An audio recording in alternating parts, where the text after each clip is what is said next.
অসমৰ চাকৰিৰ ক্ষেত্ৰত সেয়া কলেজ শিক্ষকেই হওক অথবা কলেজৰ তৃতীয় শ্ৰেণীৰ পোষ্টেই হওক বা চতুৰ্থ শ্ৰেণীৰ পোষ্টেই হওক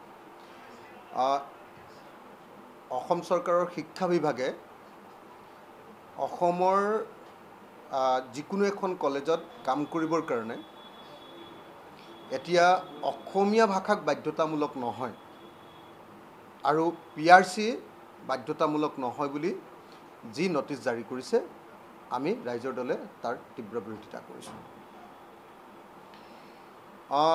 এইটো হ'ল আপোনালোকে সকলোৱে জানে যে বিজেপি দলৰ এনে ক্ৰমান্বয়ে আমাৰ অসমীয়া জাতিটোক গ্ৰাস কৰাৰ এটা প্ৰচেষ্টা। আমি তেতিয়াই ইয়াৰ বিৰোধিতা কৰিছিলোঁ যেতিয়া সৰ্বানন্দ সোণোৱাল চৰকাৰৰ দিনত যেতিয়া LP স্কুলত বিহাৰৰ টিচাৰে আহি জইন কৰিছিলে আমি তাৰ তীব্ৰ বিৰোধিতা কৰিছিলোঁ। আমি দেখিছিলোঁ যে বিজেপিয়ে যেতিয়াই শাসনলৈ আহিছিলে তেতিয়াই তেওঁলোকে সৰ্বভাৰতীয় পৰ্যায়ৰ মানুহক ইয়াত নিযুক্তি দিবৰ কাৰণে বিভিন্ন ধৰণৰ প্ৰচেষ্টা কৰি আছে। মুখেৰে বিজেপিয়ে কয় জাতি মাটি ভেটি, কিন্তু তেওঁলোকৰ প্ৰকৃত আদৰ্শ হ'ল এক দেশ এক জাতি, এক দেশ এক ধৰ্ম, এক দেশ এক ভাষা। এইটোৱে হ'ল তেওঁলোকৰ প্ৰকৃত নীতি।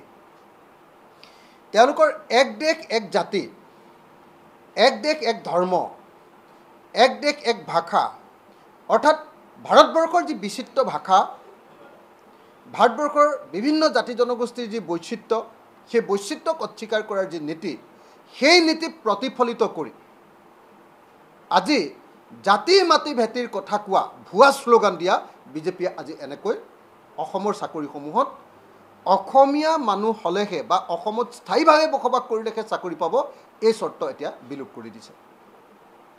আমি বিজেপিক দাবী উত্থাপন কৰিছোঁ, আমি বিজেপি চৰকাৰক দাবী উত্থাপন কৰিছোঁ যাতে কোনো